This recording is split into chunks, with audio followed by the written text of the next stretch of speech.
¿Dónde están los quistes hepáticos simples? Ya les he dicho, están en la parte de origen biliar. En la parte de origen mesenquimal son otros, y en la parte de origen del hepatocito están hiperplasia nodular focal, está fundamentalmente el adenoma. Eso lo vamos a ver luego. No olviden entonces en origen biliar el quiste hepático simple. Estos dos de acá no son muy frecuentes, ¿ya? Pero ténganlo en consideración. Esto es lo que van a ver frecuentemente. Miren, este es un quiste hepático simple. Y la gran mayoría de los casos es asintomático. ¿En quién es más frecuente? En mujeres. Eso casi tienen como regla general los tumores hepáticos benignos.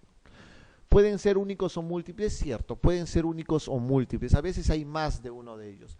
Usualmente está bien delimitado y la pared es bien pequeñita.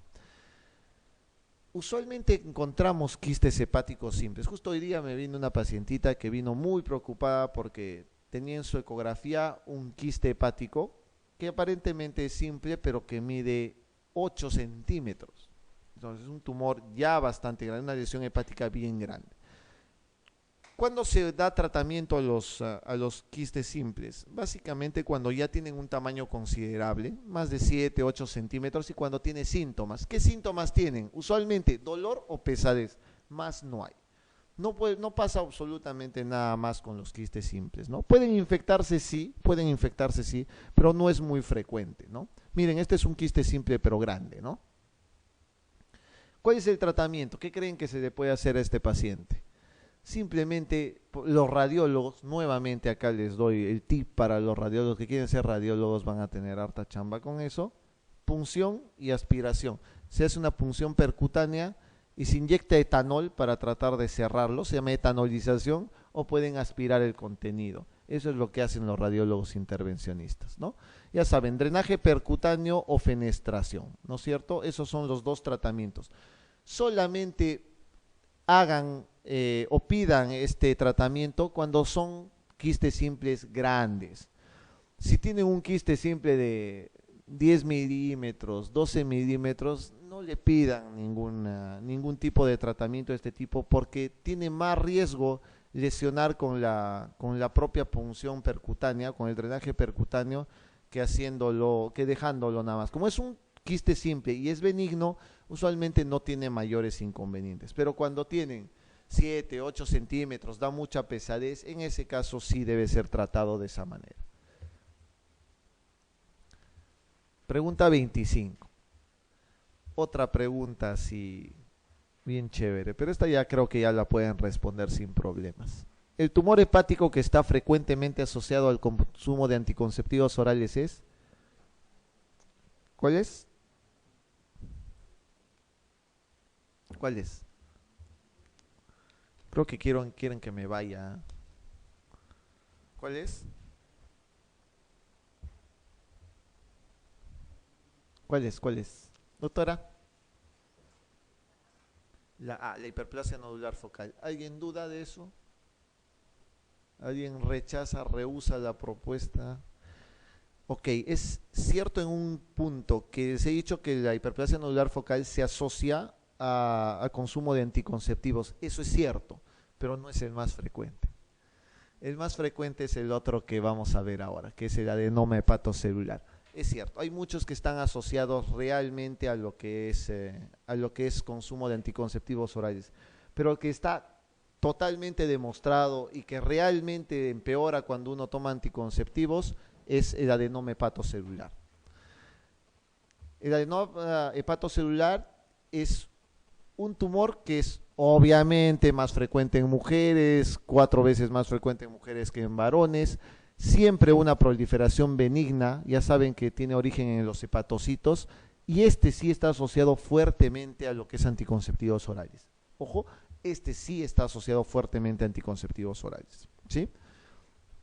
¿Puede sangrar? Sí, este sí tiene tendencia a sangrado, así que hay que tener mucho cuidado.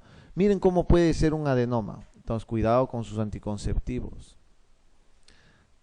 Miren, esto es el hígado, y miren en la parte distal, esto es el adenoma hepatocelular.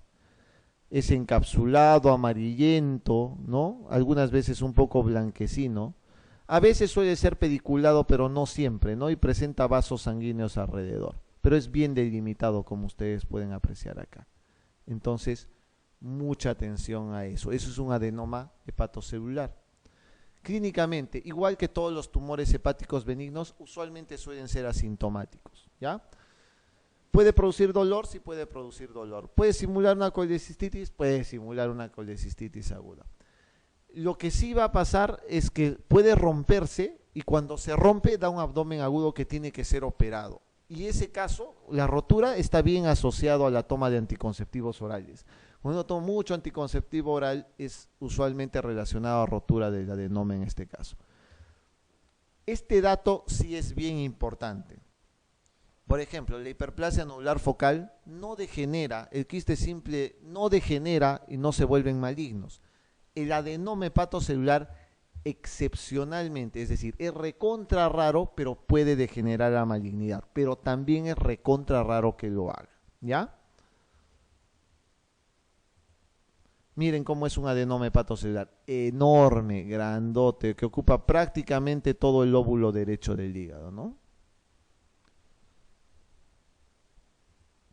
¿Cuál es el tratamiento? Si son grandes y tienen más de 10 centímetros, esos deben ser operados, si son grandes. ¿Por qué? Por el riesgo prácticamente de la rotura, más que por otra cosa.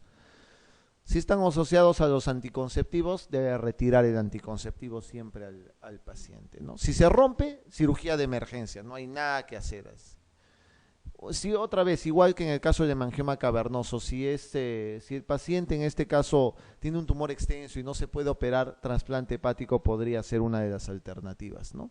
Podría ser una alternativa. Generalmente no llegan a eso, pero está dentro de las alternativas diagnósticas. ¿Les gustó los tumores hepáticos benignos? Eso es lo que deben de saber usualmente. Esos son los detallitos más importantes que deben saber. Los que van a ser radiólogos, eso van a ver a cada rato, ¿no? Eso es lo más frecuente que suelen ver. Es una parte bonita para verlo imagenológicamente. La malignización de un pólipo del aparato digestivo viene determinada por la invasión de las células cancerosas. ¿En dónde?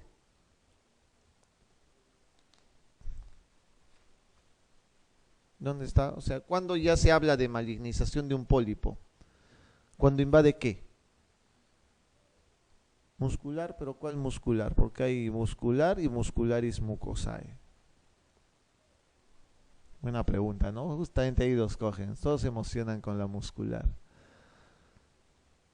Serosa, muy adentro, ¿no? Mucosa, obviamente, si es solo mucosa, es un tumor in situ y usualmente suele ser benigno. No habla nada de lo que es malignidad en este caso. La base del pedículo no tiene nada que ver en este caso.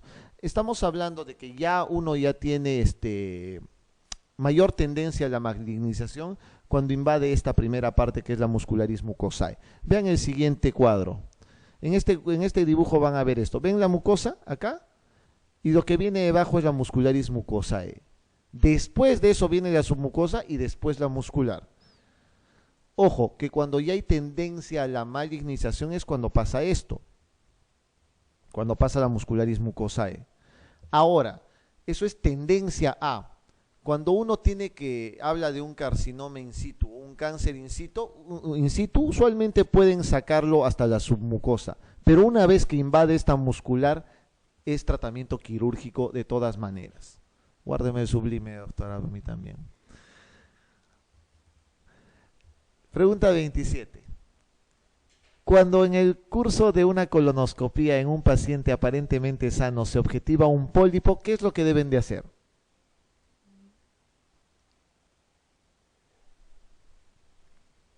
A ver, en una colonoscopía encuentran un pólipo. ¿Qué es lo que deben hacer? Biopsia. ¿La A? ¿Están seguros? ¿O lo citamos al cabo de unos días para sacarlo?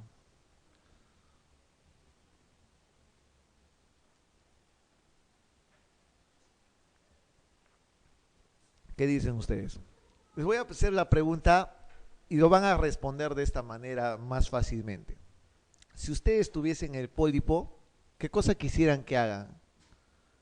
Si ustedes fueran los que tuviesen el pólipo dentro, ¿qué cosa les gustaría que haga el gastroenterólogo en ese caso? Que lo biopsie, que le haga una citología, que lo reseque con asa, que lo cite en unos días o que le aconseje una intervención quirúrgica. Que lo saque, pues. Eso es lo que tienes que hacer, sacarlo. Saquen el pólipo, resecar. Doctor, sáqueme el pólipo. De una vez, sáqueme el ancho, de una vez. Si ustedes toman la biopsia nada más, solamente van a, si es un pólipo grande, pónganse, estamos hablando de un pólipo de 2 centímetros. Ustedes toman la biopsia solo muerde 4 o 5 milímetros del pólipo, ¿no? Obviamente van a tener un resultado de eso, pero ya van a tener un diagnóstico histológico. Pero si ustedes lo resecan, lo sacan todo, sacan el pólipo, toda esa muestra va a patología igual. Entonces, ya resecado, me evito una segunda colonoscopía, ¿no? ¿Qué puede pasar también? Porque muchas veces pasa eso, ven un pólipo grande, toman la biopsia y después le dicen, ya, muy bien, después de ver el resultado de la patología, recién vamos a hacerle una colonoscopía y sacarlo. Lo ideal es sacarlo el pólipo inicialmente, pero siempre hay que tener cuidado a que eso no sea maligno, porque a veces sacas el pólipo y resulta siendo un pólipo maligno. Entonces ahí ya tiene que pasar a una cirugía posterior. Lo correcto es resecarlo con el asa de polipectomía, sacar el pólipo, ¿no? Si encuentran esto, es un polipazo, un tremendo pólipo, ¿no? Entonces, si ustedes sacan una biopsia, solamente van a sacar una biopsia de por acá nada más. Es cierto, al cabo de unos días, el patólogo les dirá, doctor, es un adenoma velloso con displasia de alto grado. Sáquelo, ¿no? O sea, tiene que sacarlo. Pero si yo agarro el mismo día y digo, ya, muy bien, en vez de sacar una biopsia, lo reseco, es decir, hago una mucosectomía y lo retiro todo, lo mando al patólogo y el patólogo te dirá, doctor, es un adenoma con displasia de alto grado y los bordes están libres de malignidad. Se acabó el problema, ¿no? Entonces se evita una segunda colonoscopia en este caso.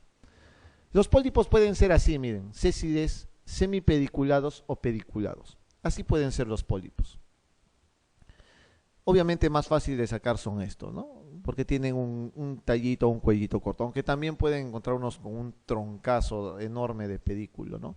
Y estos son los césides, que usualmente se sacan con mucosectomía o con pinza de biopsia si son pequeños. Pregunta 28. ¿Los pólipos adenomatosos más frecuentes son? Creo que les dije ratito antes.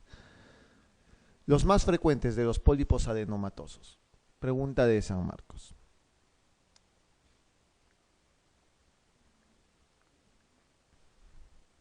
El pólipo adenomatoso más frecuente siempre suelen ser los tubulares, ¿ya? Recuerden, los pólipos adenomatosos se clasifican en tres, les vuelvo a repetir, tubulares, vellosos y tubulovellosos. El más frecuente es el tubular, el que degenera más a malignidad es el velloso, ¿ya? El túbulo velloso es el intermedio, entonces tubular más frecuente y el velloso degenera más.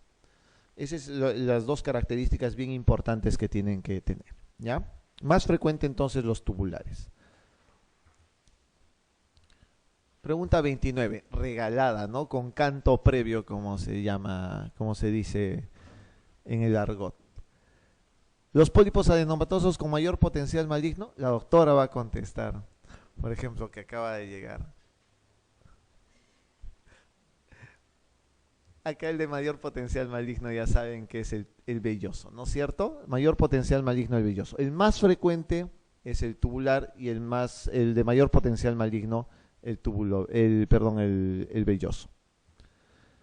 No olviden por favor esta clasificación para que lo tengan bien en claro. Doctores, pueden encontrar esto en sus exámenes, pólipo hiperplásico. El pólipo hiperplásico son los pólipos más frecuentes en general. Y el hiperplásico en sí no tiene ningún potencial maligno. Si ustedes encuentran un pólipo hiperplásico en su vida diaria o bien en su examen, recuerden ese detalle. El pólipo hiperplásico no tiene potencial maligno, ¿ya? Usualmente son césides, son pequeñitos. Ya saben qué es césides, ¿no es cierto? Que están sobreelevados nada más.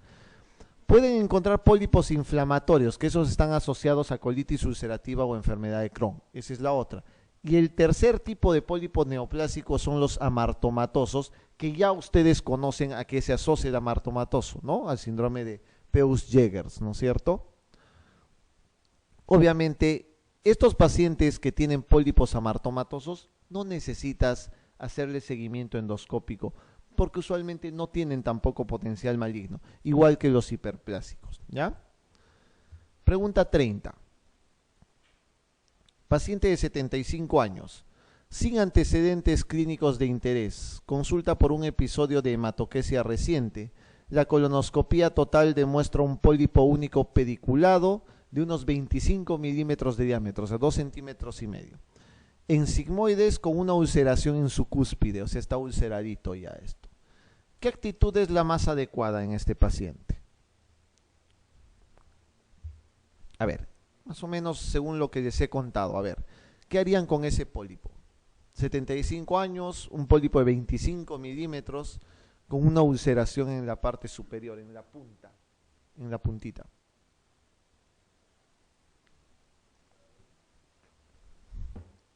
¿Hacen seguimiento? No. ¿Indican cirugía? ¿Lo operan? ¿25 milímetros lo operan? No se asusten, nosotros sacamos pólipos más grandes todavía. No lo operen. Biopsia endoscópica del pólipo y decidir según resultado. Les he dicho que si tienen un pólipo grande, ¿qué cosa es lo que deben hacer? Sáquenlo, reséquenlo, realizan polipectomía y lo estudian para anatomía patológica. Esa es la respuesta, ¿no? Fotocoagulación completa, no, eso no se hace con el pólipo. Entonces tienen que resecarlo y mandarlo a anatomía patológica. Un enfermo de 14 años presenta dientes supernumerarios, un osteoma en la mandíbula y algunos fibromas y pólipos de colon. ¿Qué diagnóstico sugiere eso? ¿Qué les parece? Ya les he hablado al principio. ¿Cómo está vuestra memoria mediata? A ver. Ya les dije al inicio, a ver. Osteomas en mandíbula, fibromas, algunos fibromas y pólipos en el colon. ¿Qué cosa es lo que sugiere esto?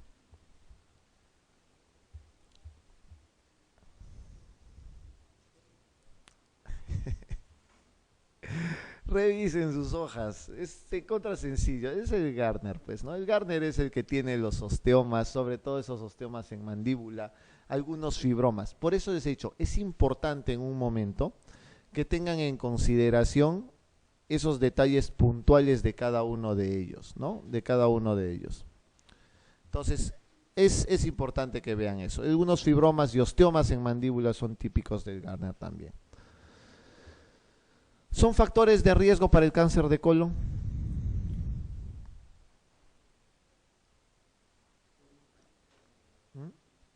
¿Cuál de esos? ¿Son factores de riesgo para el cáncer de colon? ¿La dieta rica en grasas saturadas puede ser? ¿Sí? Sí. ¿La edad mayor de 40 años es un factor de riesgo? Sí, ¿no? Adulto. ¿La ureterosigmoidostomía? Sí, hacer una ureterosigmoidostomía es un factor de riesgo. ¿Bacteriemia por Streptococcus bovis? Les había dicho en un momento que hay asociación. No es una etiología causal, pero sí, ¿cierto? ¿Y el pólipo hiperplásico? No, ningún pólipo hiperplásico es maligno. ¿Ya? La respuesta es la E. ¿Cuál es el diagnóstico anatomopatológico más probable de una pieza de colectomía perteneciente a una persona en la cuarta década de la vida y que tiene más de 100 pólipos de un adenocarcinoma?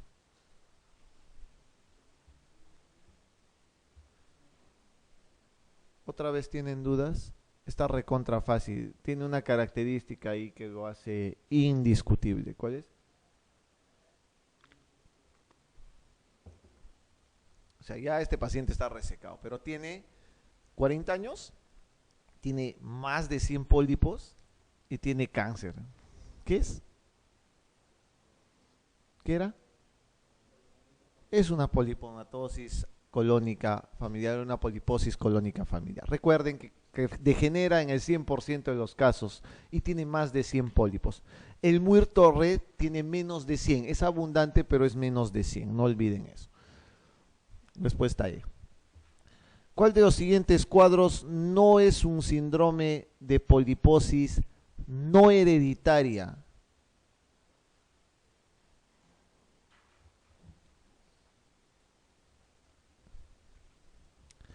¿Cuál de los siguientes no es un síndrome de poliposis no hereditaria?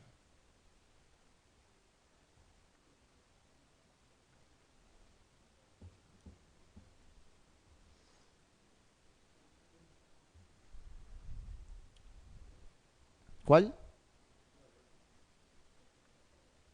Cronkite. El Cronkite Canadá. La poliposis inflamatoria, poliposis linfoide, neumatosis cistoides. Por eso les dije, el primer cuadro, la primera diapositiva después de mi hermoso nombre, tiene un cuadro que muestra, ¿qué dice qué? Lean en voz alta, ¿qué dice? ¿Qué dice el título? ¿Qué dice? Síndromes polipósicos, ¿qué? Hereditarios, ¿no es cierto? Acá les pregunta cuál no hereditario, o sea, cuál no es un síndrome de poliposis no hereditaria. ¿Les queda dudas de eso? El turco, ¿no es cierto? Los demás son poliposis no hereditarias.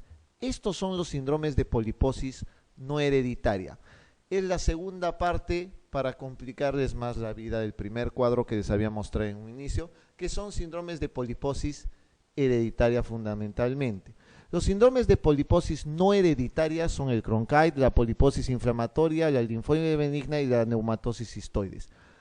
Esos cuatro tienen que aprendérselos porque les hacen una pregunta bien chévere como la anterior, ¿no es cierto? Entonces solamente es para que completen una quinta y ya sepan, puedan hacer una pregunta sin ningún problema. Acá, de estos cuatro que ustedes ven, está bien difícil de que les pregunten todos y cada uno de ellos. Al que yo le puedo prestar un poquito más de atención es al Cronkite Canadá, más que todo porque tiene algunas características importantes que deben de tomarlo en consideración.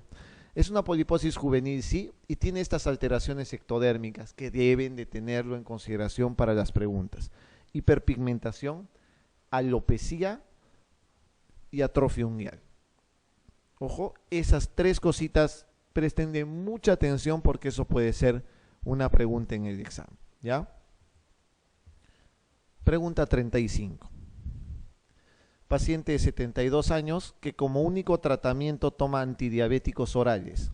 Presenta anemia ferropénica crónica con hemorragias ocultas positivas. ¿Cuál es el método diagnóstico más indicado para localizar la lesión sangrante?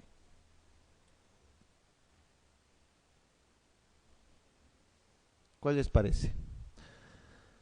72 años, usa antidiabéticos, tiene una anemia ferropénica crónica y hemorragias ocultas positivas, es decir, que tiene un TB positivo, ¿no? O un test de inmunoquímica positivo. ¿Qué se hace?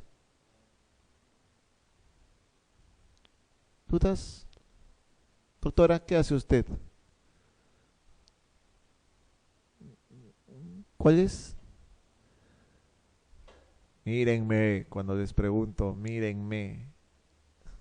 ¿Cuál es, doctora? Sí, a usted, doctora. Por eso le digo que me mire. La más fácil, de acá es una pregunta que no deben de dudar. Un paciente que tiene anemia ferropénica, que tiene hemorragias ocultas, generalmente tienen que hacerle una colonoscopia, ¿no? Lo primero que tienen que hacer es una colonoscopia.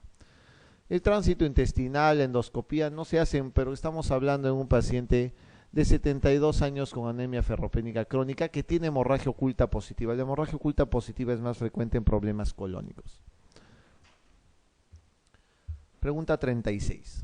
Ante un paciente de 70 años con alteraciones del tránsito intestinal, pérdida de 5 kilogramos de peso en los 2 últimos meses y rectorragia. ¿Cuál es la exploración de elección? 70 años. Pérdida de peso de 5 kilogramos en los 2 últimos meses y rectorragia. ¿Qué hacen? ¿Qué hacen? Doctor. Como los avestruces están ustedes hoy día, así, con la cabeza enterrada. ¿Cuál es? Colono, claro, no hay mayor duda de eso también. Tienen que hacer una colonoscopia. Pregunta 37. A un paciente que se le ha realizado una polipectomía endoscópica de un pólipo pediculado de sigma menor de 2 centímetros. La biopsia ha sido un carcinoma limitado a la cabeza del pólipo. ¿Qué es lo que deben de hacer? O sea, tiene un pólipo, pero ese pólipo ha salido que es un carcinoma, pero solamente está limitado a la parte superior del pólipo, es decir, ya ha sido resecado. ¿Qué es lo que se hace? ¿Qué harían ustedes? ¿Lo vigilan, no lo vigilan, le sacan el colon? ¿Resección segmentaria del colon afecto? No, ¿no es cierto? Si ya le sacaste el pólipo y solo estaba limitado a la parte superior, tienes que hacerle una vigilancia. ¿Pero con qué? ¿Con radiología o endoscópica? Endoscópica. Obviamente las resecciones no están dentro del grupo ¿no? Tiene que ser una vigilancia periódica endoscópica. Pregunta 38. La determinación preoperatoria del antígeno carcino embrionario en el cáncer de colon es importante ¿para qué? El antígeno carcino embrionario es un marcador tumoral. ¿De qué?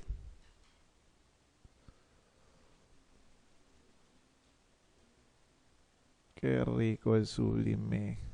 Ya. ¿Cuál es, doctora? ¿Para qué sirve el CEA? El CEA, el antígeno carcino embrionario, más que todo sirve para ver tumores en colon. La alfa-fetoproteína para ver tumores en hígado. El CA72.4 es más frecuente para ver tumores de estómago. El CA125 es más frecuente para ver tumores de ovario o tumores mesenquimales también.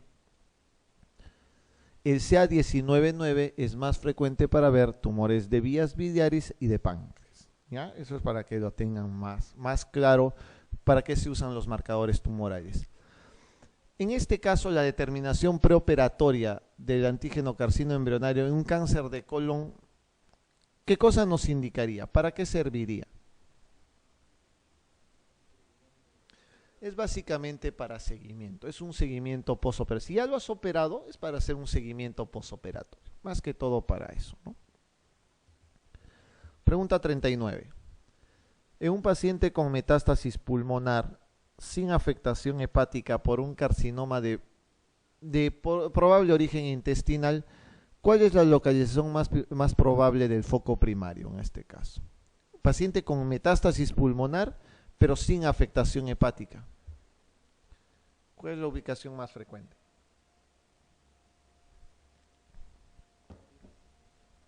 Es una pregunta que requiere bastante conocimiento anatómico. Usualmente, para que tengan más en claro, usualmente el cáncer de colon hace metástasis ¿dónde? A hígado. Usualmente el cáncer de colon es una metástasis hepática. Eso hay que tenerlo en claro. ¿El cáncer de mama dónde hace más frecuente metástasis? A pulmón, ¿no es cierto? Eso es lo típico, pulmón.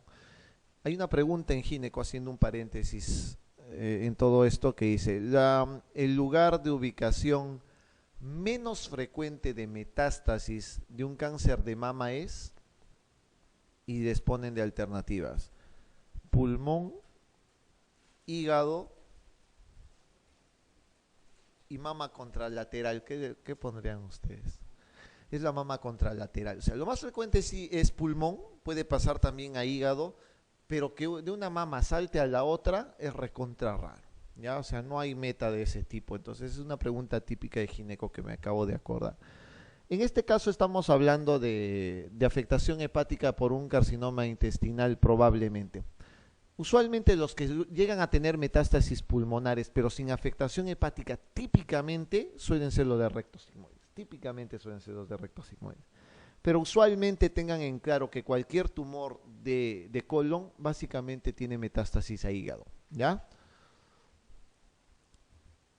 No olviden esto, ya saben, la localización más frecuente, la más frecuente, sigue siendo sigmoides y la región secoascendente. ¿Ya? Pregunta 40. La ubicación más frecuente de la TV intestinal. Doctor, por ejemplo, usted, más frecuente. La doctora de azul. Muy bien, doctor, así es. El ilion terminal. Es por eso que tiene una un diagnóstico diferencial con la enfermedad de Crohn, fundamentalmente, porque la enfermedad de Crohn también tiene la misma ubicación más frecuente, que es el idioma terminal, ¿no es cierto? ¿Cierto? Sí, es cierto, es el idioma terminal. Yo que yo he cometido un foul así de media cancha. Usualmente es el idioma terminal. La respuesta es la C. Vamos a hablar un poquito de TB. A partir de ahora, ya no hay preguntas. Creo que por ahí tengo una pregunta más, pero básicamente en esta última hora lo que quiero mostrarles es un poquito de TB intestinal y en la última parte les voy a hablar un poquito de farmacología gastrointestinal. Para serles franco, fármaco gastro no he visto preguntado en los exámenes en los últimos años, ¿ya? Por eso es que prácticamente lo he dejado para el final. ¿Para qué les va a servir? Les va a servir más que todo para vuestra práctica diaria. Van a ver que hay algunos detalles bien interesantes de la farmacología gastrointestinal. Voy a tratar de hacerlo lo menos aburrido como para que vean que dictar fármaco también es chévere, no es tan aburrido. Hay unos detallitos que son bien interesantes para que vean. Para que sepan un poco de TB intestinal, primero tienen que considerar que la ubicación más frecuente de la tuberculosis definitivamente es la pulmonar, ¿no es cierto? Es la ubicación preferente, pero pueden haber otros lugares donde puede afectarse, ¿no? Miren, una TB, por ejemplo, del sistema nervioso central, típico, ¿no? La TB del sistema nervioso central. O pueden encontrar esto que típicamente tiene el nombre, la TB en columna vertebral toma el nombre de mal de Pot. Esa es otra pregunta de examen, por ejemplo, para TB, ¿no? El mal de Pot. Miren cómo se producen unas fracturas en especie de cuña, ¿no? Fracturas en cuña, en una resonancia magnética. O tener esta imagen que básicamente es una foto bien antigua. Encontrar ya este tipo de TB es un poco extraño, es un poco raro. Lo pueden ver, quizás van a poder verlo si hacen un servicio rural decente, tipo un serum bien alejado. Pueden encontrar lugares donde pueden encontrar una TB linfática de este tipo, miren. Una TB linfática que da todo ese cuadro, ¿no? Que es también tan así terrible. O ver esto, ¿no? Es una TB cutánea, que fácilmente puede ser confundido con una celulitis de cara, ¿no? Y esa es una TB cutánea, ¿no? Se le hace el aspirado y se le encuentra el BK positivo en este paciente. TB cutánea también, ¿no? O llegar a lo que nos interesa, por lo menos a nosotros los gastroenterólogos, que es básicamente la TB intestinal. Típicamente, características de la TB intestinal, igual que en el Crohn, afecta desde la boca hasta el ano. Eso es lo típico. O sea, ustedes pueden encontrar, igual que en el Crohn, afectación desde la boca hasta el ano. ¿Hay TB esofágica? Sí. ¿Hay TB gástrica? Sí. ¿Hay TB intestinal? Sí. ¿Hay TB colónica? Sí. O sea, sí hay todo eso. Y las características a veces son bien difíciles de poderlas verlas ectoscópicamente. Por eso se necesita más que todo la demostración del bacilo de Koch, ¿no? En el Perú, miren, el 74% de los pacientes que tienen TB intestinal están en estas edades, entre los 11 y 40 años. Usualmente suelen ser pacientes más jóvenes, ¿no es cierto? En otros países, si es que hay, usualmente suelen ser en edades mayores, pero en el Perú típicamente están entre los 11 y 40 años. Ya lo que es una constante es que es más frecuente del sexo femenino, sí, eso es por incidencia, puede ser más frecuente en el sexo femenino.